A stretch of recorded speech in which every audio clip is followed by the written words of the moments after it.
Good morning, everyone. I see as folks are funneling in, we will start our session this morning. So we are very excited to welcome you to our fourth session in our Spotlight on COVID-19 Recovery webinar series, Growing Up and Through the Pandemic, Supporting Young People Through Life Transitions. I'm Amanda Davis. I'm a research coordinator here at the Knowledge Institute on Child and Youth Mental Health and Addictions, and I'm going to be facilitating today's session. The session is in partnership with Children's Mental Health Ontario, School Mental Health Ontario, and Youth Wellness Hubs Ontario. So to begin, we will have some opening remarks and housekeeping notes before moving into our panelist presentations, followed by a facilitated discussion with opportunity for your questions before our closing remarks and wrap up. To open and close today's session, I would like to introduce Tatum Wilson and Dr. Purnima Sundar. Tatum is the CEO of Children's Mental Health Ontario and has over 20 years of experience in health and social policy environments. Tatum is an avid promoter of equity and social justice issues, overseeing the development of Ontario's first comprehensive mental health and addiction strategy and first poverty reduction strategy. Purnima is the executive director of the Knowledge Institute and has over 25 years of experience in community-based research, evaluation, implementation, and knowledge mobilization. Purnima is an adjunct professor in the School of Social Work at Carleton University and has worked with government partners, agency leaders, young people, and families to advance evidence-based mental health and addiction services for children and young people.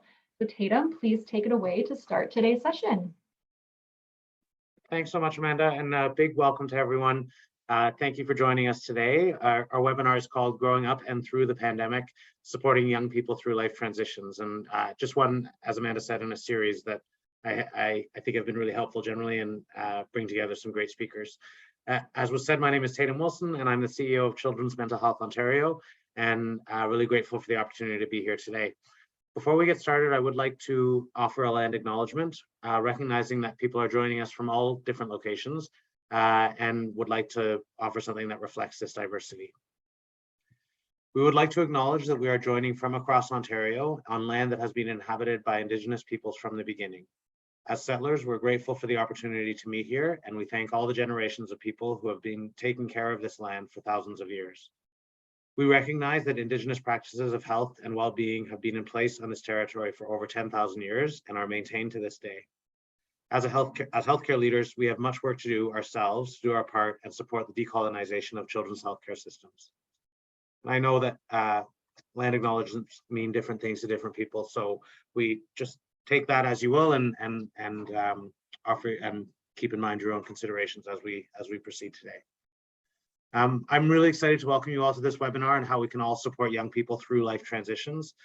This one is part of a broader series from the Knowledge Institute for Child and Youth Mental Health and Addictions, which aims to spotlight our journey in how we collaboratively begin recovering through the last couple of years, which I think we can all agree has been extremely difficult.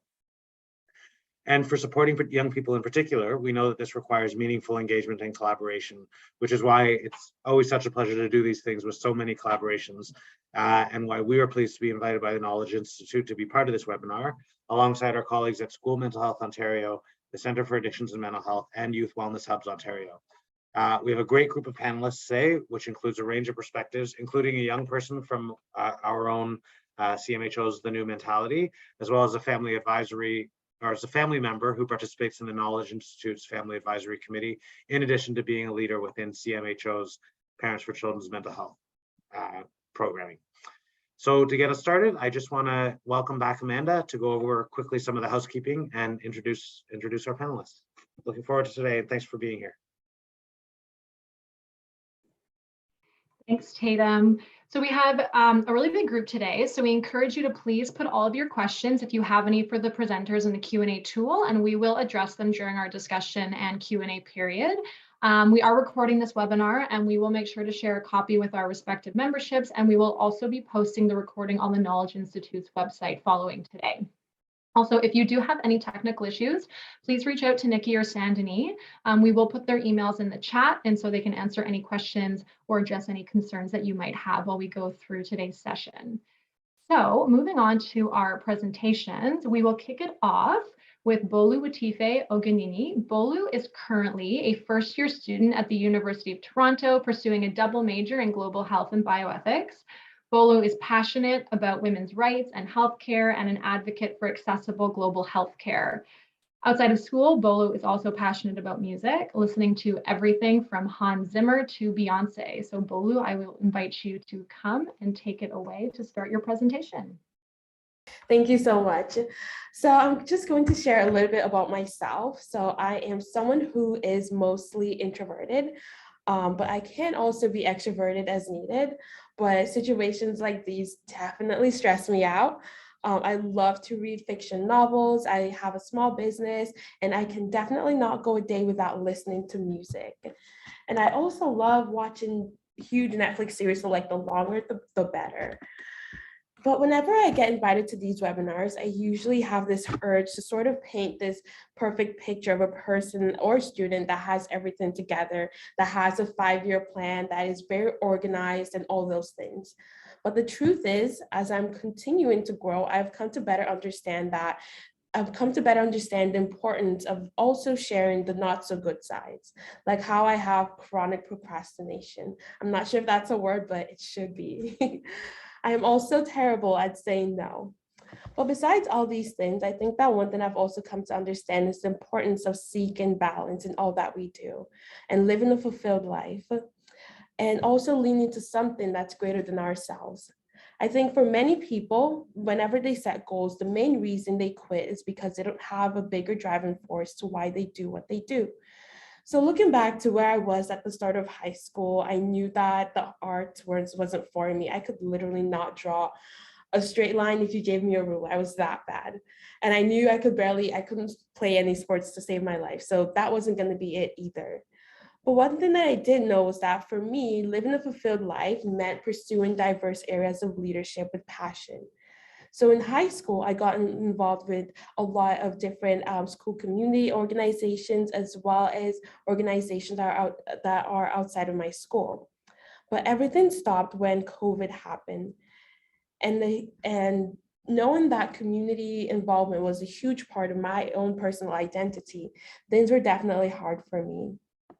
And I would also say that another huge part that was also impacted was my academics. I was so happy when Jay had recommended me to be a part of this webinar series. And as someone that is still navigating the post-pandemic world like many, I am so honored to be able to speak on and share a little bit of my experiences. And the main two topics that I will be discussing is how it has impacted my academics as well as finances. So at the beginning of COVID, I honestly didn't think much of it. I was one of those people that thought that, oh, this is probably just like a flu pandemic, like it's not that big deal. And I was pretty happy. I was like, oh my God, this is like a vacation, like a staycation. So I didn't have to do any work. I could finally relax and take a break from everything. But things quickly changed. So to start with, growing up, I never really had to put much effort into getting good grades. Like I got decent grades without needing to put much effort in them. So when the pandemic started, the teachers let us know that whatever grade that we had going into the year was what we would graduate with. So I had there was a huge immense amount of loss of motivation because I didn't feel like I needed to do anything else. And I just wanted to just lay around and do absolutely nothing. And then there was also this feeling of disconnect with my education. I think that for many students, having to learn via Zoom was definitely a huge transition. Having to do chemistry labs or biology labs virtually was not exactly the same as if you were doing it in person and actually being able to have that hands-on experience. Though you weren't able to interact with your teachers or really get that teacher learning, teacher-student interaction, which also made things a lot harder. Plus, there were the many tech issues, and a lot of the times, I'll be honest, I was one of those students that would literally sit in my bed and watch the lectures and things like that. I did that a couple of times as well. And then there was also the murder of George Floyd. And that was also during the peak of the pandemic. And then having to be at home, and as a Black woman growing up in a society that doesn't exactly understand the narrative of what it's like to navigate life being Black and living in this color of skin, it felt also it was a huge awakening for me as well, seeing that people were finally getting to see this side of what it means to be a Black person in this world. They finally got to understand what that meant. But for me, it was sort of like seeing and reliving the trauma of what it means to be a young Black girl living in this world. And having to see this on social media all the time, or whenever you would go on TV, that was the first thing you would see on your For You page on TikTok and Instagram. It was also right there. So that in itself was also a huge struggle.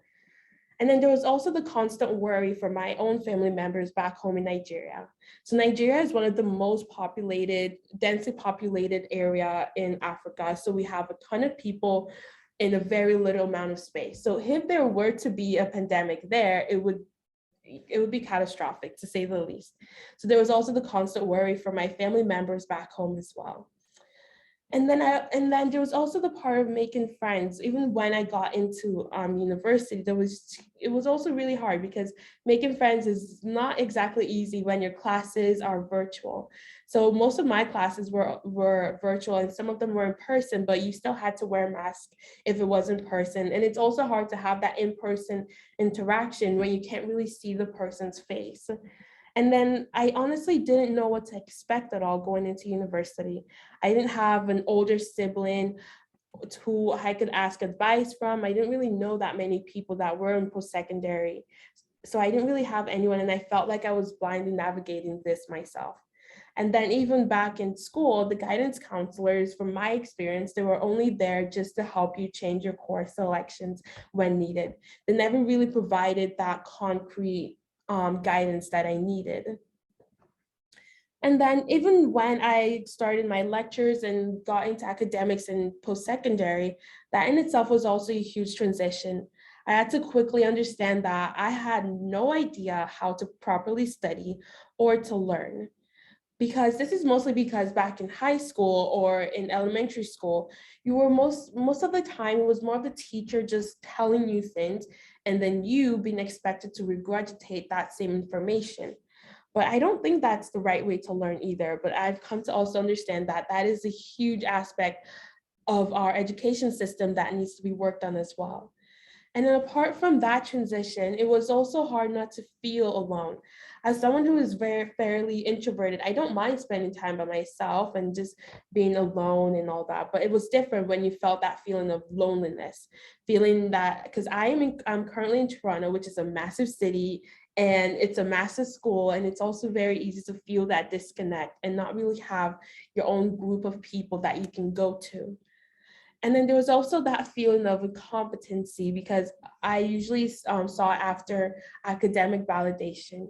I always wanted to get a high mark. And then once I remember when I did my chemistry test, my first chemistry test, I literally failed it. And it wasn't like a close failure. It was like an utter failure. And that in itself was also a huge awakening, because then I really understood that the learning here was different. You can't just be expected to memorize the content. You actually really, really need to understand what you've learned and be able to apply it to real world problems.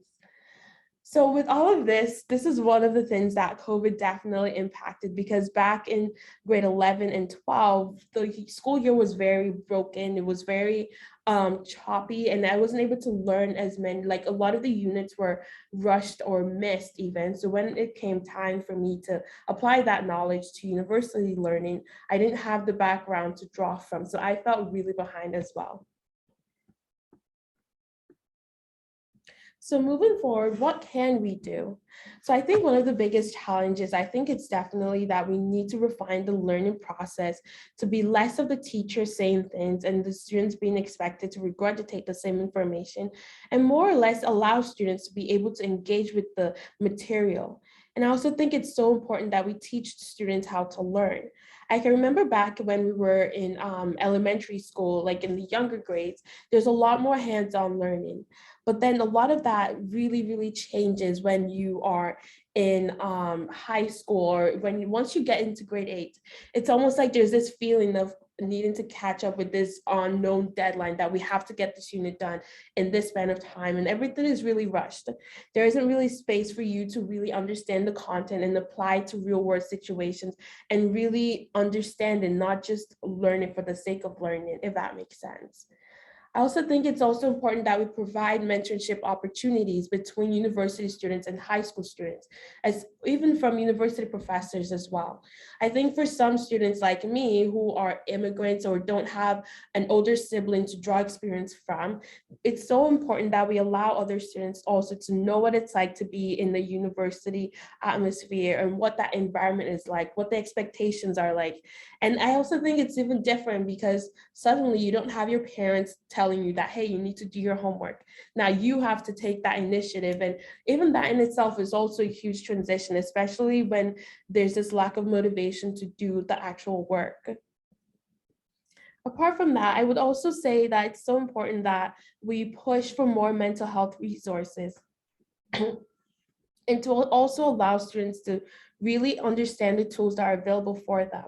So one of the things that my school does right now is that on every email or correspondence that you receive from them or any teachers, there's usually a tag at the bottom of the email that includes all the mental health resources that are available at the school. And lastly, I think this might be more applicable to parents or mentors, but I think it's so important that we allow youths to know that they can always come to you. Sorry, 1 second.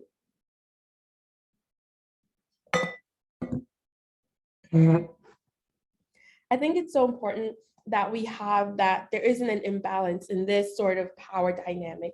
I think it's so important that they know that they're not alone because it's so easy to feel alone and to have to make it seem like you have everything together.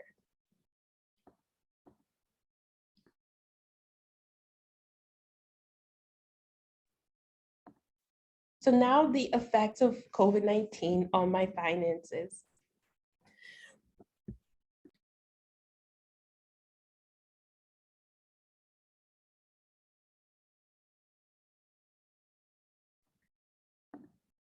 I am so sorry, my throat is a bit dry, but I think that looking back when it came to applying for university, I had no idea where to start.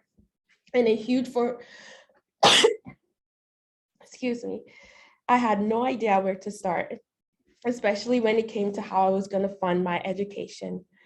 For me, I lived in Makoko, which is a densely populated, I was born in Makoko, which is a densely populated area in the city of Lagos, Nigeria. So growing up, my parents really didn't have much, so we were constantly living paycheck to paycheck. So they didn't really have that financial literacy to be able to pass on to me. And then because of COVID, I wasn't able to work so I could actually save money for school. So that was because back in, so I had actually started working back in grade 9 and 10 just to help save up for university.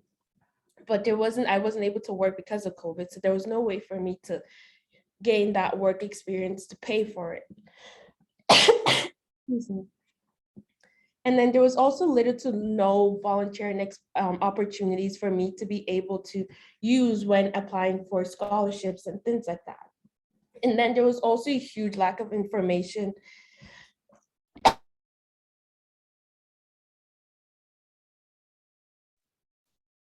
Excuse me.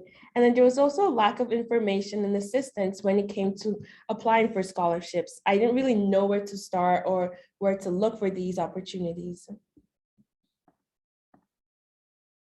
But then after doing more research, I started to understand that there were many scholarships available, and so many of them actually go unclaimed every year.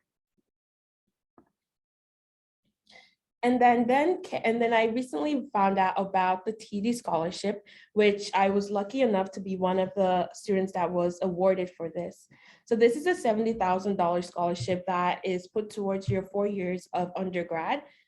And excuse me. And I honestly remember when I had first found out about the scholarship, and this was back when I was in grade 9, and I remember seeing a poster of it in the school hallway, and I was like, imagine if I could actually win this, like I would be set for life, like I would not have to work a day in my life. But this was like a distant dream, but I never really thought it was actually going to be possible. But then I kept working towards this, and I kept working throughout my grade 9 year and grade 10 year. I got involved in as many community organizations as possible, and ones that were local to my high school as well, just so I can gain those experiences to prove that I am a qualified candidate for this scholarship. But I didn't really take it too seriously because I also knew that it was it's one of the most competitive scholarships in Canada. So I didn't think I would even get it to start with. So during my year, so I was awarded a scholarship in 2021, and there were about 5,000 applicants, and then that was narrowed down to 500, and then to 70, and these 70 applicants were the ones asked for the interview process. And then from that 70, it was cut down to 20. So just to paint that picture of how a part of me does think that it's luck, but I also feel like luck is really preparation meeting opportunity. So I think it's so important that we have to provide youths with these opportunities, these leadership opportunities when they're young, starting from grade 9 even, so that they can start working towards things like this. Because I find that a lot of people will easily say that, oh my God, out of 5,000 people, this is impossible. But I also thought the same, but like in the end, you can't really get something that big without working for it in the end. So then what can we do? So I think it's so important that we promote financial literacy as early as possible. So for me, this looked like, so I wasn't able to have that mentor or academic advisor to help me out. So a lot of this was just YouTube. And that was very, very hard because I didn't even know where to start. So if possible, it would be nice if we could have like workshops that promote financial literacy as early as possible, even starting from grade 8, going into high school, so that you can actually choose the right courses for whatever program that you want to take in university. And then we also need to start informing students about scholarships as early as possible too.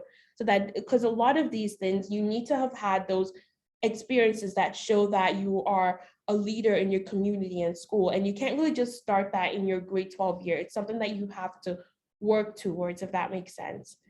And then how can we actually promote this leadership between students? I think it's so important that we also let youths and students know the value of their voices and opinions. I think growing up, I was, again, very, very introvert. I was very, very shy, and I would not really want to share my opinion for fear of rejection. But it was when I started to have these teachers and mentors that really let me know that your opinion also matters and you also value, and that it's okay to take up space. I think it was when I started having those interactions with my teachers, that was when I knew that I can actually be a voice for change and actually create impact in the world. But to be quite honest, I know that not every student has this opportunity. So if we can also provide opportunities for students to know that their voices also matters and their opinions matter, then they will be more likely to actually take charge and create the changes that they want to see in their environment and their community as well. So to wrap up, I would like to end by stating that this is simply my narrative, and that every youth and students could be very, very, very, very different. And it's also important for us to understand that in order to tackle these situations and these social issues, that we have to continue this narrative and continue having these conversations. And even more so, we have to hear from everyone's perspective so that we can move forward towards a world that can actually be more conducive for youth to be able to learn and navigate properly. Thank you so much. Wow, thank you so much, Bolu. You brought such great insights, and even speaking to your own narrative, your lived experience can inform so much of what we all do. Thank you so much. So up next, we will hear from Louise Marie Leung. Louise is a valued member of the Knowledge Institute's Family Advisory Council, also splitting time between McMaster's VP Hub team, Parents for Children's Mental Health, and Children's Mental Health Ontario. Louise is passionate about improved care access and services in the child and youth mental health sector. As a family member caring for loved ones with mental health concerns, we are very fortunate to have Louise speak to today's topic. So over to you, Louise. Thank you very much, Amanda, and thank you, Bolu. That was fantastic, and I hope I'm going to be able to follow that okay. I'm just also clicking on the yellow bar and waiting. Okay.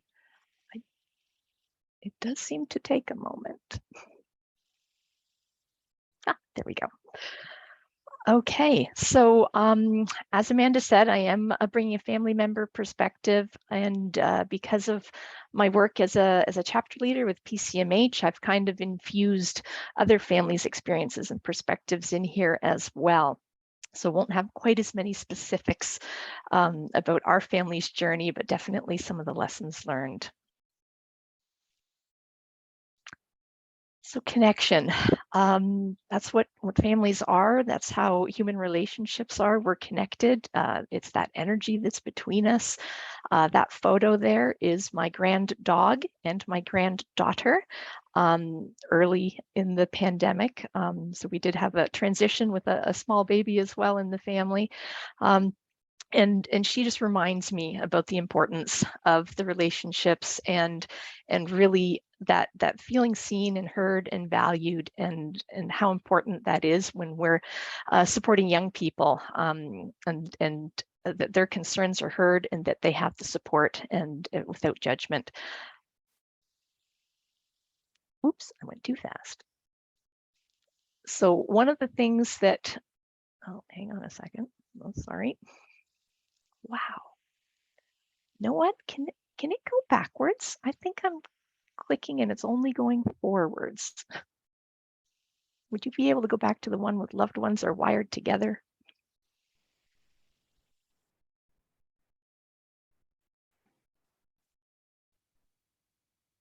Perfect. Thank you.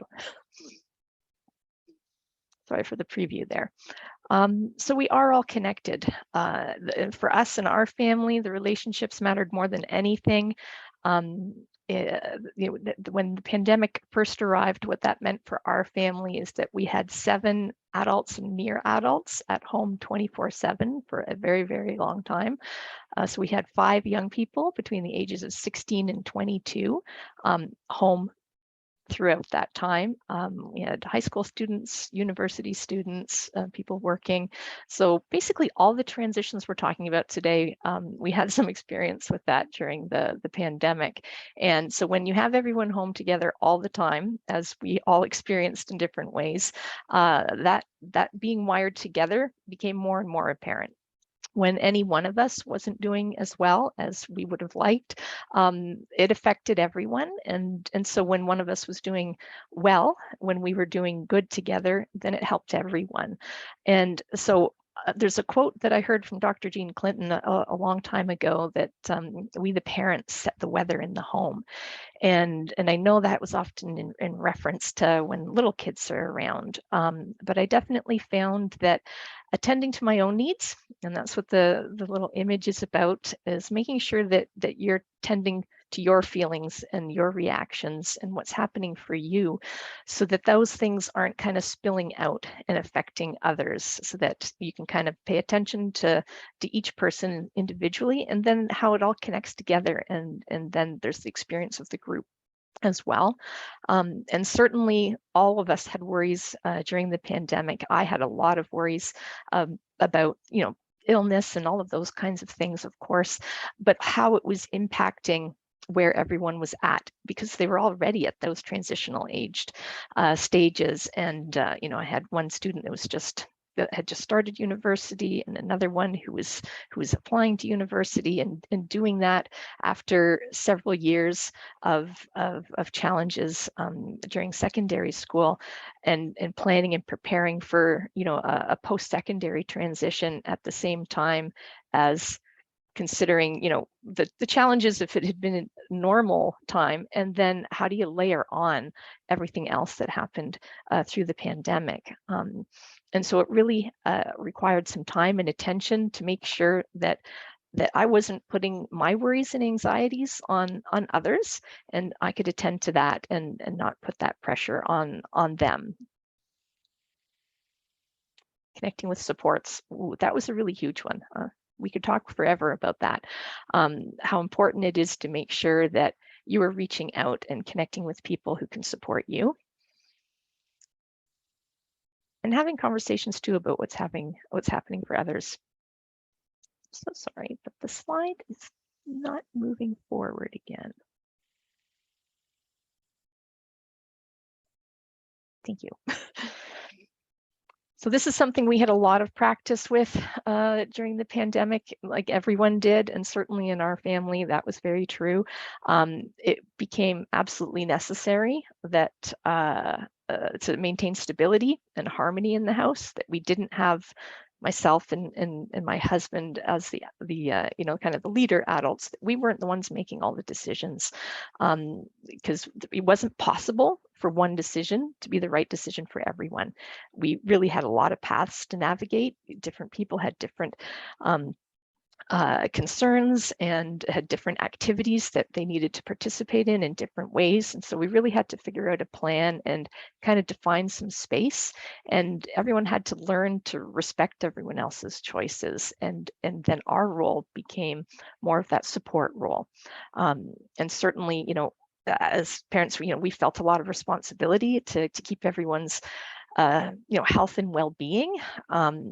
And it just wasn't possible to do that. Not when you've got young adults and everyone has a degree of independence and you want to be supporting that. That's the whole point. You want to encourage people to be able to live their own life. And so the pandemic did kind of have that feeling of bringing everyone close and kind of going back 10 years to when they were littler and that we just decided everything. So we really had to kind of navigate that. And one of the benefits that came was that decision fatigue that we all experienced. And what happened is we were just exhausted. We just couldn't answer all the questions about, well, what if I do this? And what if I do that? And should I do this? Should I go to that? What should I say to this person? I'm not comfortable with that. There was so many questions and concerns about that. And we just got exhausted and we just said, I don't know. And as soon as I started saying, I don't know a lot, it created this space for our young people in the household to figure things out a little bit themselves, because they kind of took on, the roles reversed a little bit. And that ended up being really beneficial because it built their confidence in making decisions that were right for them and communicating those decisions and asking for support for them. Okay, next slide. There we go. So that required this, and there was a lot of social media posts that were so helpful during the pandemic. This is a current day version of one that I went to a lot. Those two circles of what's in our control and what's out of our control. And there was so much related to the pandemic that was absolutely out of our control. But there was so many things that was in our control. And for me, in my role, I found that it was all those aspects of the relationship. What I said, how I reacted, how I responded, what kind of support I provided, the space that I gave to people.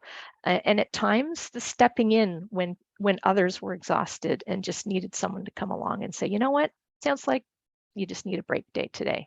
Don't worry about logging in for school, and kind of giving them the idea and letting them know it's okay to make those choices. Everything else, we had a lot of practice in letting go, which, as I say on the slide, they're not the same as leaving people on their own. So letting go does not mean, throwing our hands up and saying, you're on your own, because that's a disconnect. And we really wanted to do things that kept us connected. All right, next slide. Perfect. So this is something that it's a bit of it's kind of the guide for me with our family. Because one of the things I didn't mention is all of the young people in our family have various mental health concerns. So it was every single one of them, had a lot of things that we needed to support with. And part of our journey, even before the pandemic for me, was to really be able to check in about what mattered more. And when we all want our children to be happy and successful, but what are we using as that measuring stick? What are we using to say this is success or this isn't? And really our children know best. They know what makes them happy, and they can define their own success. And success for 5 years from now, we do put the steps together to get us there, and kind of have to take that short view and then the long view. But during the pandemic, we really did a lot of staying in the present and what do we need right now, and found that by supporting people's well-being and really focusing on supporting people and feeling good about how they were doing and the choices they were making, helped give them a lot of practice for making those other regular transition phase decisions about, where do they want to live when they go away to school? What kind of budget do they need to have? Can they skip a class if they need a mental health day? How do they communicate to school supports? It was really, really interesting to see that by focusing on the happiness side, and really it's just their definition. And Bolu talked about living a fulfilling life, and I think that's really what it is. It's not about having everything being all sunshine and rainbows, because that's not life. But by being able to let them define their success and checking in frequently about that, it made a huge difference, certainly for us. And that meant letting go of society's ideas. And because we feel a lot of pressure as parents, when you run into people you haven't seen for a while, it's like, oh, how are your kids doing? And we tend to list off, oh, they did this, they finished that, they are doing fantastic in school. And we talk about what our kids are doing and not about who they are. And I think that shift was really important for us during the pandemic. All right. So this kind of comes down to really what my, the foundation is to be their champion, to be in their corner, supporting them with what they want to do, with how they're doing, staying connected. And how do we do that? We have to do it unconditionally, without judgment. So when they are feeling that life's a little overwhelming, and they need to maybe drop a course, or perhaps that job isn't working out, that we don't need to put pressure on them and question what they're feeling and what they think they'd like to do. Being open and being a safe place to have the conversations, and know that we'll trust their judgment and that we'll help and support them all the way, really makes a difference. And that's really what this image is about as well. It's not just about getting to the top of the mountain. Sometimes it's about getting out of the valleys and just getting back to level ground. And really, I think more than anything is that bottom bit, because we need to do this because young people need allies, not critics, and because they matter more, and because we love them. And being able to send that unconditional message of love carried our family through, I think, a lot of the difficult stuff in the pandemic.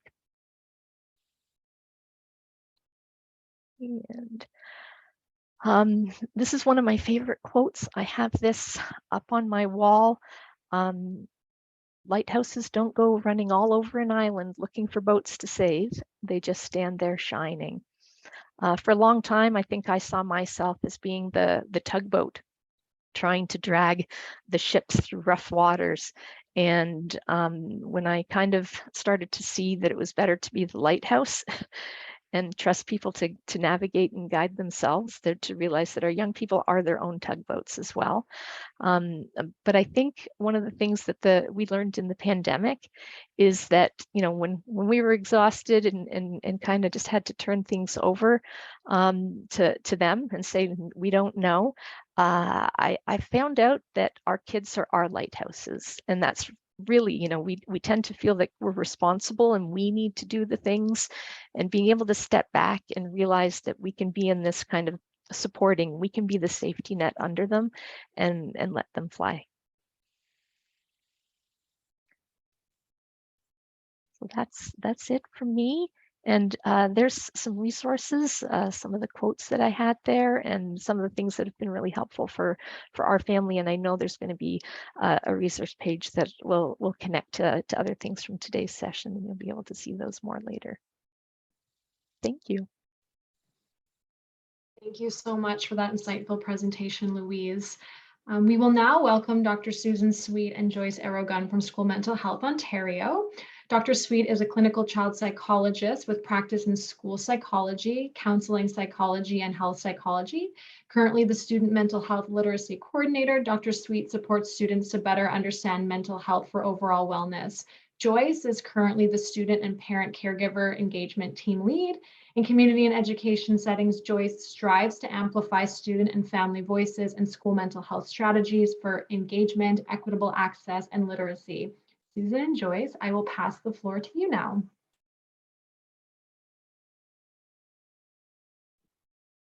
Thank you so much, Amanda. I'm following suit with the rest of the group, and I'm looking for a bright yellow button. There we go. Thank you so much.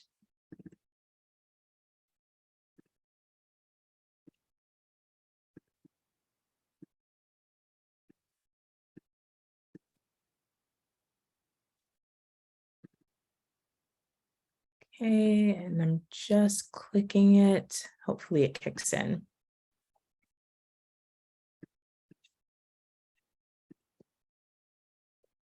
Awesome. There we go. Thanks again, and hello, everyone. So Susan and I will be introducing the lesson plans that we've developed at School Mental Health Ontario for secondary students. And we'll also be offering a bit of a focus on an upcoming transition lesson, and also sharing some of the data from young people that truly drives our work. And School Mental Health Ontario is funded by the Ministry of Education to work alongside Ontario school districts to support student mental health. Using evidence and experience to inform strategies and services, we offer school districts tools, supports, and resources for a variety of audiences that are in the school communities. So parents, caregivers, students, educators, school mental health professionals, just to name a few. And you can take a look at our website for more information and to access some of the, or most of the resources I think that we'll be sharing today. So I'll dive into some data.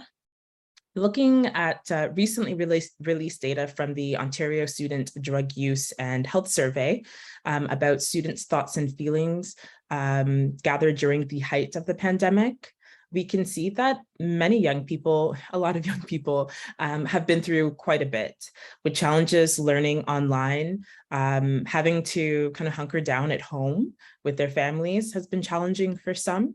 And their outlook for the future at this time, at the time that this data collection took place, was not really hopeful.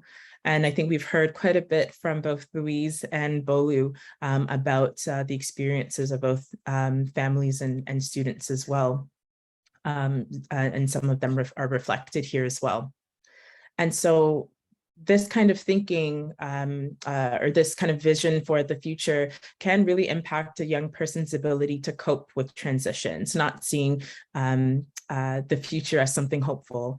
And we know that transitions just by their nature are stressful to all of us. And then in our own Student Voice initiative, Here Now ON, in 2021, we heard from just over 2,400 secondary students through an online survey and a series of themed virtual forums. We heard that, well, almost half of the students surveyed indicated that the pandemic has made them want to learn more about mental health. So this has been a time where young people, for a variety of reasons, have been more interested in mental health due to the pandemic, possibly due to the challenges that they've experienced themselves, out of the increased kind of accessibility of tools and resources. And there are a number of reasons to that we can think about that might have impacted this number. And then in the virtual forums, students often spoke about the increased feelings of isolation and loneliness that either they or their peers have experienced through the pandemic as well.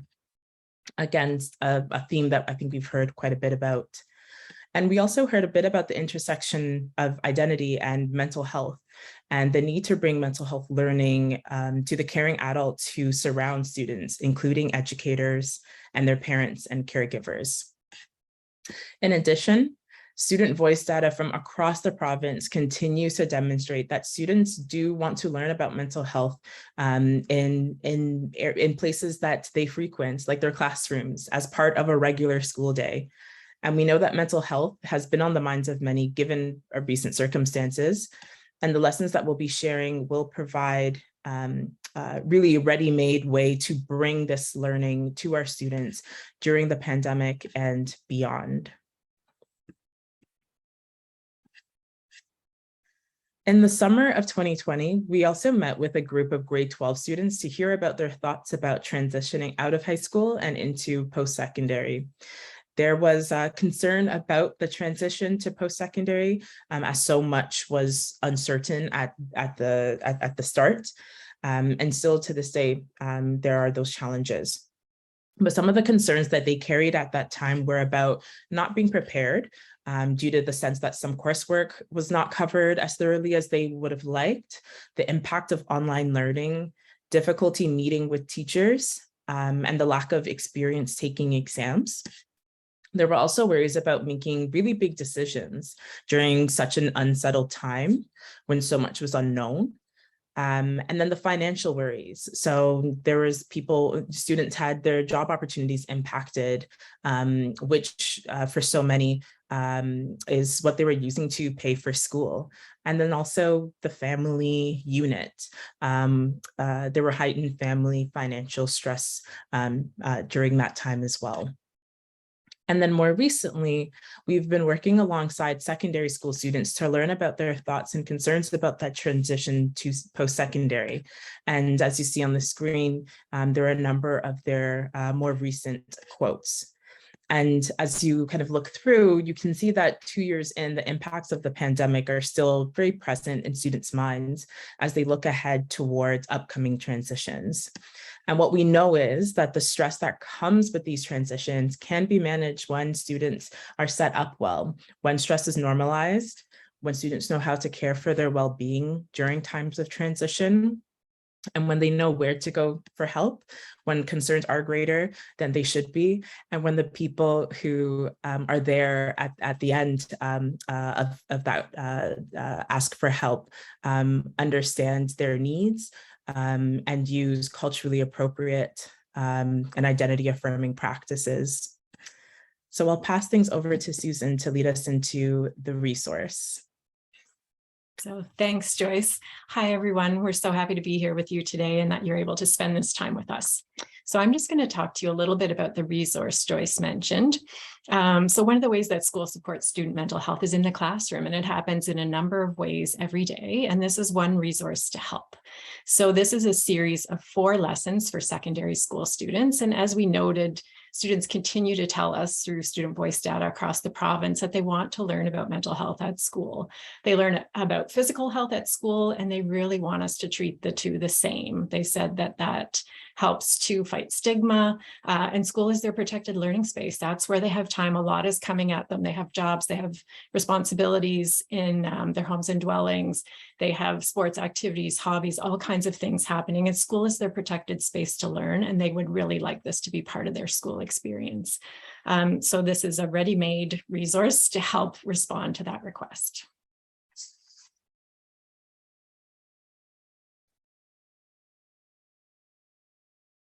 And okay, I think it's asking me to advance the slides. I wasn't sure if Joyce was going to continue. Let me see if I can get it to work for me. Yes, there we go. Okay, so what does the resource include? So Student MH Lit, we like to call it for short, is a series of 4 45-minute lessons. So they're designed to fit within a school period, and they're designed to be delivered by secondary educators. So the lessons focus on mental health and mental illness, signs of mental health problems, strategies to support mental health and well-being, and how and where to access help for yourself or for your friends if it's needed. So it provides some additional supportive materials and extension activities. There's a lot packed in, and the 4 core lessons are available now on our website. They're live in both French and English, and I think the link to them should have been placed in the chat, so feel free to go check that out. And so our hope is that the lessons will reach as many students as possible, and because of that, they weren't linked with any specific curriculum or subject area or particular course, just to extend the reach. And we included teacher prompts and guides to really help educators from a wide variety of backgrounds and curriculum areas deliver the lessons. And regardless of the subject area, we heard from educators in some focus groups that we did that they really do help create a positive environment in the classroom and help prepare students to learn no matter what the subject is. There we go. And so I mentioned some supportive resources, so we just wanted to tell you a bit more about those. So we do include a school readiness checklist, and it has lots of ideas to encourage really a team approach to offering the lessons, ways to help educators prepare to deliver them so that it will be a supportive experience for their students and so on. We have implementation materials for school leaders. So those are things like slide decks or template communication materials to help administrators share the lessons with their school staff, to help them send things to parents and caregivers should they wish, just to promote engagement and communication about the lessons. And then we have educator preparation suggestions. So they include ideas to build educator knowledge about mental health, to help them engage supports, to help them think about stigma, to help them think about ways to check in with students and so on. And then to include parents and caregivers, there's a handout for each lesson that can be sent home with students that really has sort of a summary of the content covered, ways to continue the conversation at home. We know parents and caregivers have a lot to offer, a lot of learning to offer in this area as well, and additional resources and help seeking information. So just to kind of continue the conversation beyond the lesson that day.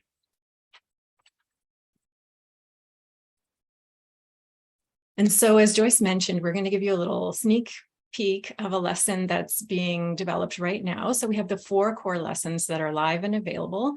And now we're working on developing some expansion lessons. And those are on specific areas that we hear repeated requests for. So one of them is around the transition from secondary school. So we've got a little bit of information for you there on what it covers, what it includes, who helped develop it. The goals of the lesson are really to help normalize stress related to change, to increase knowledge needed to care for your well-being during times of transition. We know, as Joyce mentioned, transition is stressful. Even good transition that we're looking forward to can involve some stretching, some adapting, some growing.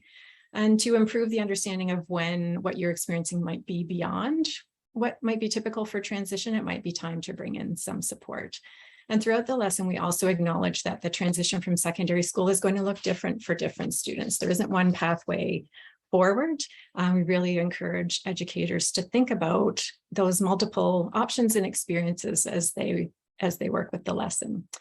And just to let you know, a second expansion lesson that's currently being developed is on test and exam stress. And we hear a request for that quite a bit as well. And students talked about that before the pandemic, but now they're also saying there's an extra layer because they haven't necessarily had the typical experience writing tests and exams over the past few years. And it's kind of adding to their concern. Are they prepared? Are they ready? What's it going to be like to return to that? So that's just one that's underway. And just to let you know, the lessons are as click and play as we could possibly make them. They're filled with things like Kahoots, polls, videos, just all kinds of materials to bring it to life for students that we hope don't require a lot of preparation time for educators, and that we hope make the lessons accessible to a wide variety of educators. So just before we close, we thought we'd give you just a glimpse into the lesson and one of the activities that's included. So in this lesson on transition, we include a thought-changing activity. So we know students tell us that they have a lot of pressure, they feel a lot of pressure to choose the perfect pathway. So they feel there's one pathway, they need to find it. If they don't get access to it, it's going to have a huge impact on their future and their happiness.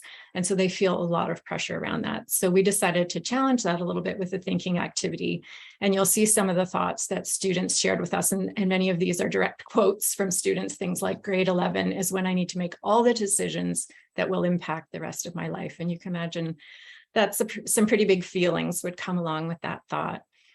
So then we get students together, we ask them to help think of ways to challenge that, what's more realistic, what's balanced.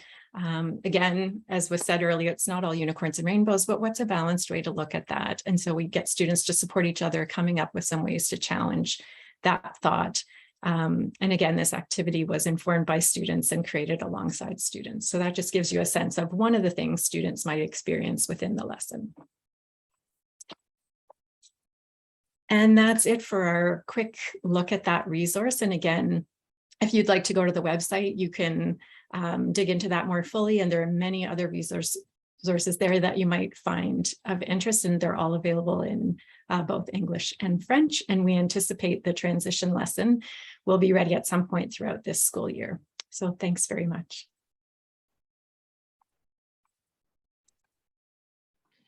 Joyce and Susan, thank you so much for highlighting the great work that is happening and the forthcoming work as well. So last but not least, we will be hearing from Dr. Joe Henderson. Dr. Henderson is the director of the Margaret and Wallace McCain Center for Child, Youth, and Family Mental Health at the Center for Addiction and Mental Health and the executive director of Youth Wellness Hubs Ontario. Dr. Henderson works to improve integrated care access for young people with substance use and mental health concerns. So please take it away.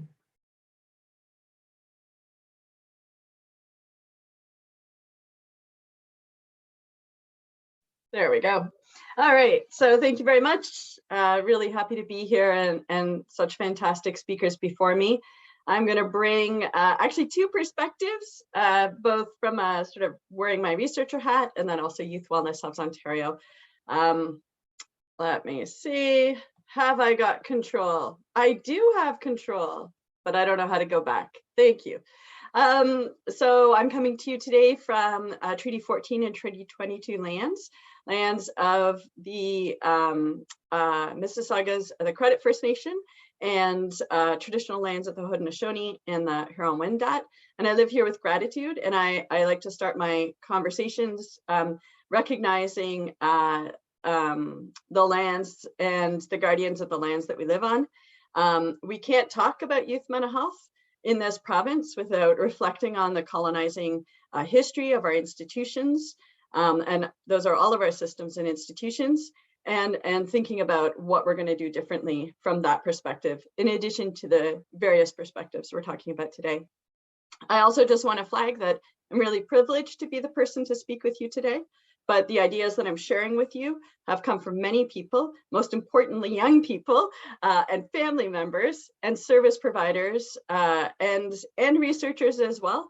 But so much of what I've learned over the course of my career has come from the wisdom and brilliance of youth and families, especially. Pre-pandemic, it's like I have like a magical thing. Anyways, pre-pandemic, we were in a state of mental health crises, and we have lots of evidence to demonstrate that. And so pre-pandemic, we had started a process of innovation and disruption.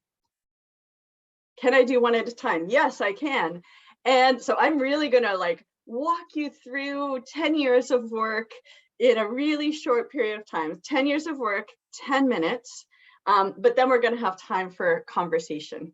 A really fantastic colleague of mine, Gloria Heim, who has now retired, well, her and I had this most fantastic opportunity funded by Health Canada to really think about, we did this interesting project starting in 2009, where we worked with youth serving agencies across the country, and in every community supported them to get together to better understand the needs of young people in their community, and to think about how they could change their service delivery. We also worked with youth and families across the country to understand their needs.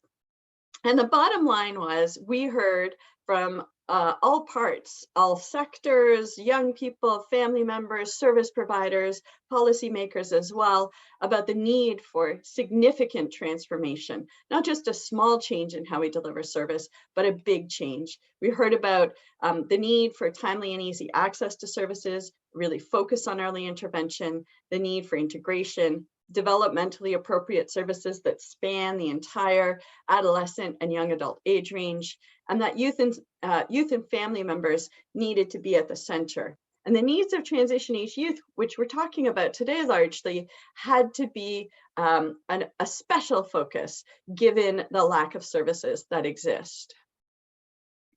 And we did this across Canada. We did this with a very big focus in Ontario.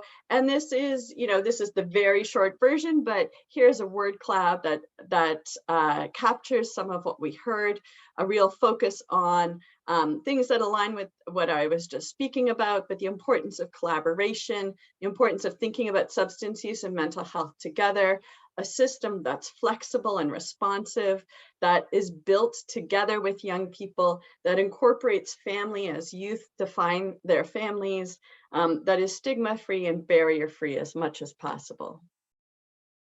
We also, of course, given that I wear multiple hats, so I won't even take the time to describe them all, but as part of my researcher or senior scientist hat, we also engaged in extensive review of the literature, and we did that together with young people. By this point in our work, we had started to fully integrate youth with lived and living expertise and experience onto our research teams. And so we did a scoping review to find out what did we know about best available services for transition age youth. Again, seeing very, very similar ideas. And so we had opportunity both through research related funding as well as other kinds of funding, so Health Canada funding, for example, to start to work together with youth and family members and service providers to actually envision what a model of service delivery would look like. And so here in Ontario, that has become known as Youth Wellness Hubs Ontario. And this is a shout out to the Knowledge Institute, folks from the Knowledge Institute, key partners, especially in these early days, as we gathered input with youth and family members and service providers from across the province. And this graphic captures some of what we heard, but very much we heard the need for significant changes to the way services are delivered and the way we work together as a system. We especially heard about the importance of having values to guide our work. And then COVID was upon us, and this is fascinating. This was from June 2020. From the Maclean's magazine. And I think anyone looking at this, if we had looked at this 5 years ago, we would have thought someone was making some bizarre movie. We wouldn't be able to imagine that such a thing, that we would engage in such a thing in our communities in relation to children and their playtimes. But this is actually a photo from a schoolyard. And so no surprise that we both have lots of concern and some evidence to demonstrate the profound impact that this experience has had. And I'm going to walk you a little bit through. We have a longitudinal cohort study of about 600 young people. Those 600 young people were about half, they were all young people who had previously been involved in studies. And so we had data from before the pandemic started. About half of them were drawn from the Ontario Student Drug Use and Health Survey that happened in 2011 or 2013. We've been following them over time. And the other half are all young people who have presented for service at CAMH and have agreed to participate in research. And so we've been following this group over time regardless. And then with the start of the pandemic, we were able to connect with those youth very quickly. About 4 weeks after the pandemic was declared in April 2020, we did our first round of data collection.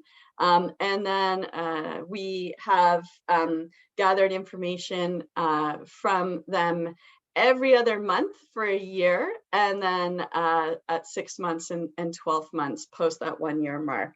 And what you can see here are some of the results. So we know that at the start of the pandemic, people experienced a significant deterioration in their mental health, and that was true both for young people who had previously had difficulties with mental health related concerns, but also people who had never experienced mental health difficulties before. So as a system, we both had the challenge of responding to young people whose mental health was worsening and they had already had difficulties, and many young people who were newly experiencing poor mental health. Now this graph, and we can see, and I can show you actually, we're still building sort of all of it over time, analyzing our data over time. But what you will see is when the COVID related restrictions lift a little bit, we saw some improvement amongst young people's mental health. And then when they became more restricted, we see some decreases in mental health. Well, two things that are really important to note. One, young people never returned to their pre-pandemic states in terms of their mental health concerns. And secondly, I'm showing you one line, pretending that this is somehow, your typical young person. But in fact, we know that the experience of the pandemic has been very individual. When we look at this using other kinds of statistical approaches, we can see that there are actually different subgroups who have had different experiences of the pandemic. So there's definitely a subgroup who over time returned much closer to where they started in terms of better mental health. But there are also other subgroups who stay experiencing significant difficulties. And so while, the media and, even myself and in lots of contexts, we sort of talk as if there's a typical youth. In fact, the experience has been quite individual. When we used both quantitative and qualitative approaches. On every survey, young people had the opportunity to both answer questions and provide their own commentary. And in addition to that, we specifically did qualitative interviewing over time. But those data we have a lot of data that we're still coding. But this captures a little bit of how things changed over the course of the pandemic, which of course is still ongoing. Initially, there was an experience of feeling unsettled, trying to figure things out, increased anxiety and poor mental health. Things started to get back to normal. They started to have an increase in social activity, became less worried, got used to it, and started to have some new insights. But over the longer term, really young people started to notice greater feelings of loneliness, feeling more isolated, more boredom, increases, as we've heard about today already, in school stress, and for some young people, significant increases in substance use. As I said, though, that's not the whole story. And in fact, youth have demonstrated and reported to us on many aspects of coping and resilience. This graph here shows what youth have reported as positive impacts of COVID-19 and related restrictions. These were at our first round of data collection in 2020. We asked young people to share with us in an open-ended way all of the different ways all of the different things they had noticed that had been positive. We were then able to roll that into our surveying over time and have youth respond to those prompts. And so these are, those data are here. So more time with hobbies and family, time to self-reflect, saving money, less time commuting. We also used qualitative approaches to understand, and some really interesting and relevant findings from that. So young people talked about reprioritizing their life path. Of course, this parallels, I think, what we've been observing in the, I don't know, is it the non-youth population, but other aspects, when we're thinking about all of our HHR, health human resources challenges, workforce challenges that we have right now, we're hearing about people reprioritizing their life path. We heard about that with young people as well. We heard about shifts that had happened that had actually improved people's well-being. And we especially heard about that for young people who experienced bullying and other kinds of trauma in school settings, and how helpful it was to not have to endure that every day. People also described social changes that had happened in their own lives, and the removal of toxic relationships and a reduction in that sort of pressure to keep up with your peers. And also experiencing COVID and its related restrictions as a period of self-reflection and growth. So we have this going on the one hand, so we know young people are struggling, and they're showing resilience and they're doing amazing things. And they especially did amazing things in the context of Youth Wellness Hubs Ontario. So Youth Wellness Hubs Ontario, most of our sites were just about to fully launch in between like January to June of 2020. So our own full launch coincided with the unfolding of the pandemic, which obviously created lots of challenges. And just before I go on to say a little bit more about what is Youth Wellness Hubs Ontario, just quickly, I do want to give a shout out to all of the young people who guided us through this process. You know, one of the things we observed as the pandemic started is people retreated to really valuing expertise and looking to experts to sort of chart a path forward. But in Youth Wellness Hubs Ontario, you know, we were suddenly faced with needing to rethink how we delivered service. And we thought, who better to ask than the young people we serve and work with and who co-created the Youth Wellness Hubs Ontario model. And so that's what we did. And so how we've responded and how we have implemented ourselves over this pandemic period has been very influenced by youth in the various communities involved with Youth Wellness Hubs Ontario across the province. So what is Youth Wellness Hubs Ontario? It's both a service delivery platform that leverages all of the existing services in a community. It doesn't create new services. It works with the existing services, with all of the willing partners who are interested in transforming the way they offer care to better reach young people who historically have not connected to services. In addition to that, we are a learning health system, and I'll just quickly say a little bit more. We have 22 networks across the province at this point in time, and they are shown here.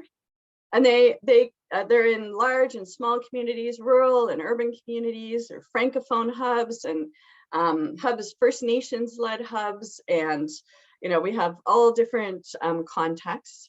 Our model of service delivery is to bring together mental health and substance use services together with primary health care, education, employment, and community services into a one-stop shop integrated model of service delivery. And this is for 12 to 25-year-olds. As I said, it uses existing resources. So these are all of the funding we get flows back into the system, into organizations who have historically already been delivering service, but are interested in this transformed way of working.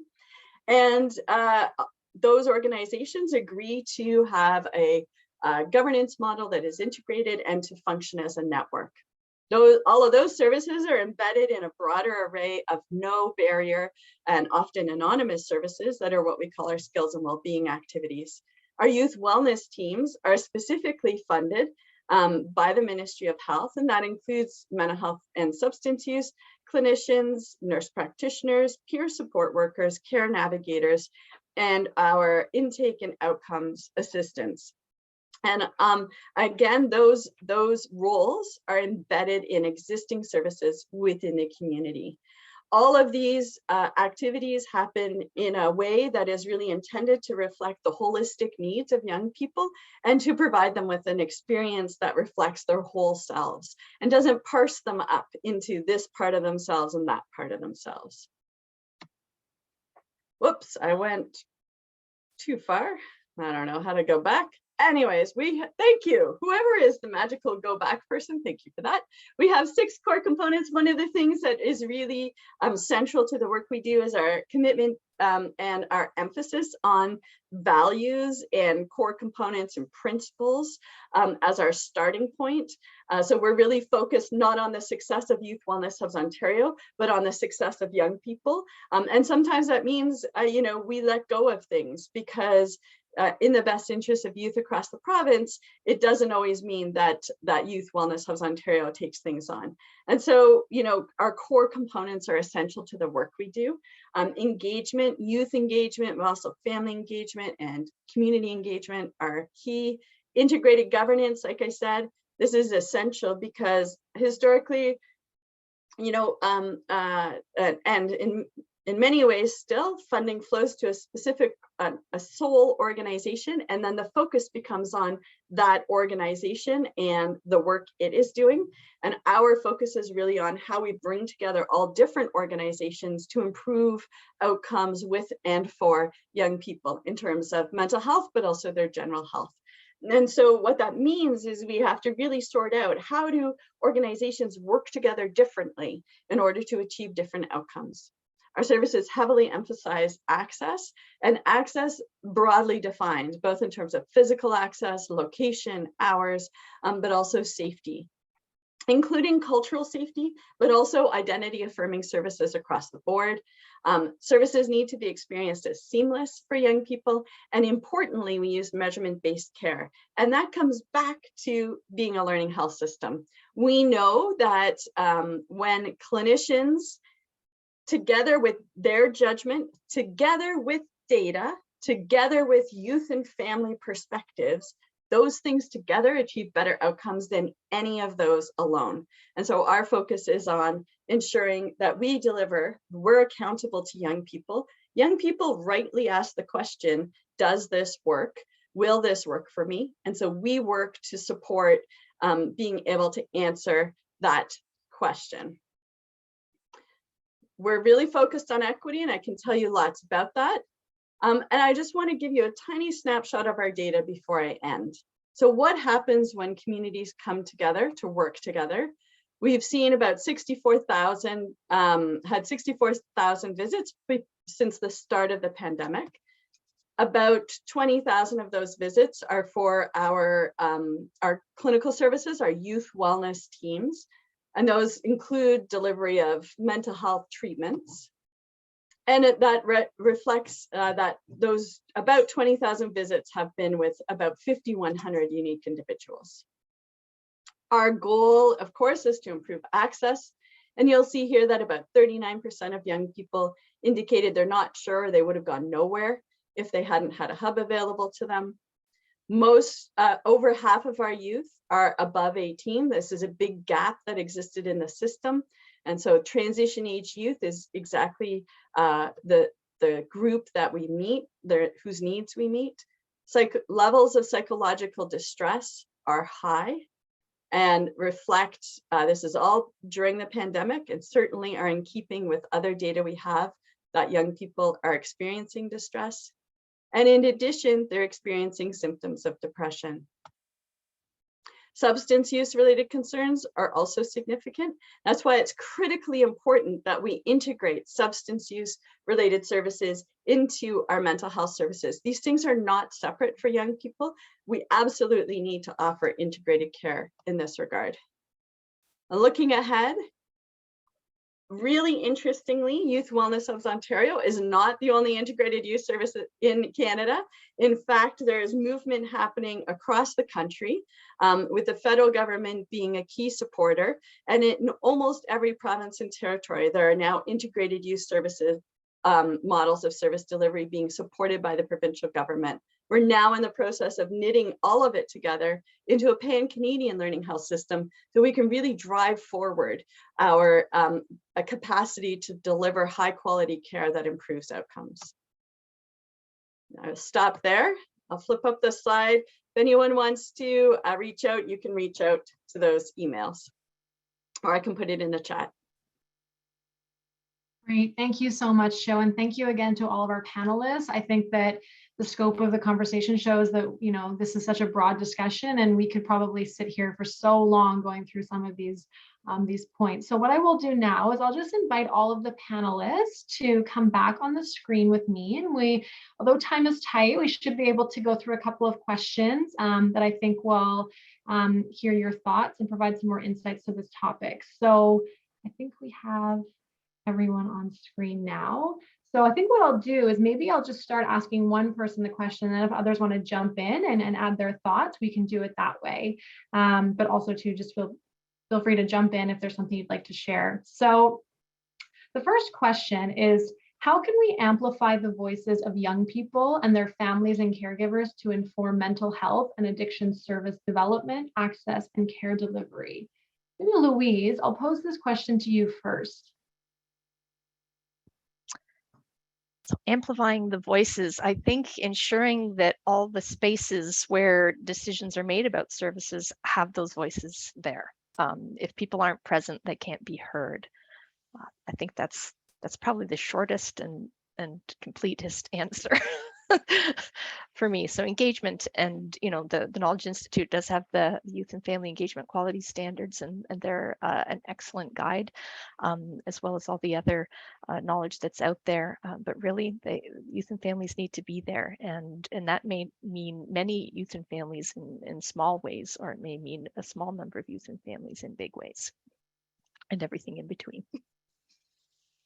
Great, thank you. Bolu, do you have anything to add to that? Yeah, I definitely agree with what Louise has said.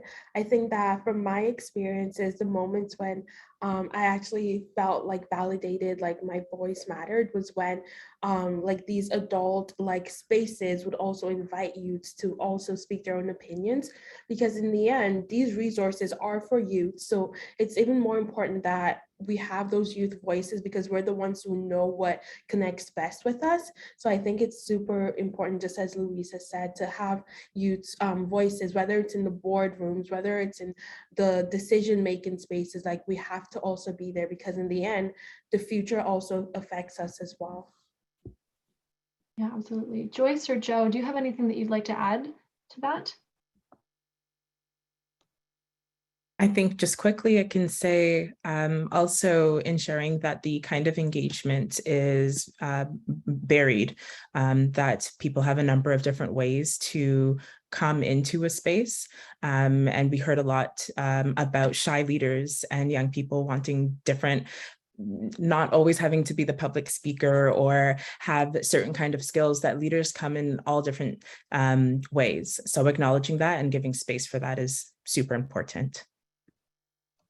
And I would just add, that's like everything that's been said, I completely agree with. And we have to be really, really careful to ensure we're hearing from young people who we don't normally hear from, or we haven't typically been like reached out adequately enough to reach, and family members as well. We want to make sure not to replicate parts of our system that are designed only for one kind of young person, for example. Yeah, that's a really good point. I think it also kind of leads into our next question. So Joe, on that note, what do you feel are some of the key considerations for mental health and addiction services to support equity deserving young people? So the first thing I would have said is that youth need to be at the table of all of the decision making, and we need to ensure that our approach to youth engagement and family engagement reflects the commitment to equity. And it has to be about action. It can't be about words. It's about partnering. Like, part of what we do, for example, with Youth Wellness Hubs Ontario, is we encourage all of our networks to reach out into community. Where are those grassroots organizations who have done amazing things? They may be youth-led, they may not be youth-led, but who are not currently part of the conventional youth mental health system. How are we reaching out to them, drawing them into our governance tables, flowing resources to those organizations, and supporting them to deliver service in an integrated way? Like, there has to be a sharing of resource and power if we actually want to achieve the kinds of goals we have around equity. Yeah, absolutely. Joyce, what do you feel are some of the examples of how we've begun to address some of those gaps in those supports? Well, one of the gaps that I've noticed is when it comes to representation of service providers or mental health service providers.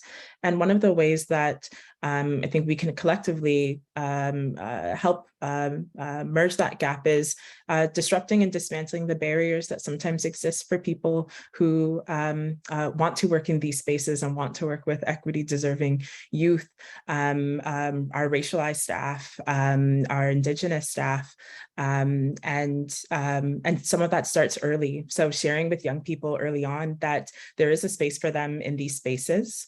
There are career paths for them here, but we also have to do the work of dismantling some of the barriers that many racialized staff then experience in a lot of these systems.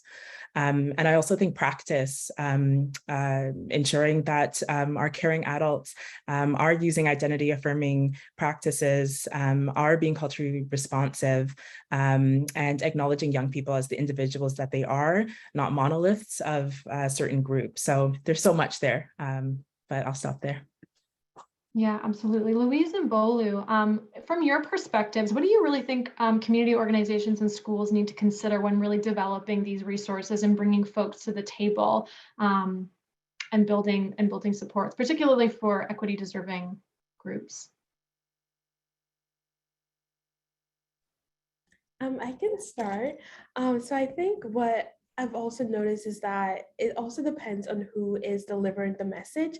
So I think that there's also, like, for me as a young Black woman, I have that lived experience of what it's like being a Black person living in Canada being a minority. So I feel like in a sense that's sort of like something that other people might not be able to get. So that's why I also think, again, it's so important that we also have members that are also of minority that are part of these spaces, so that youth can also have someone to connect with.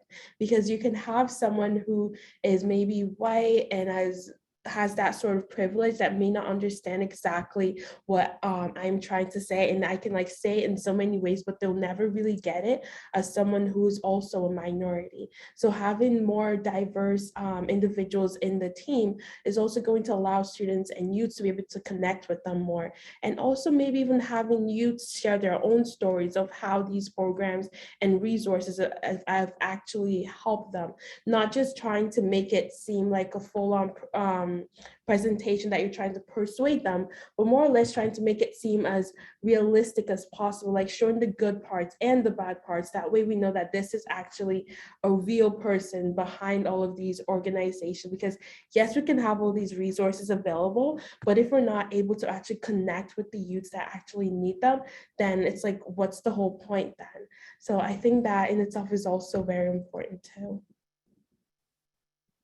Great. Louise, do you have anything you'd like to share?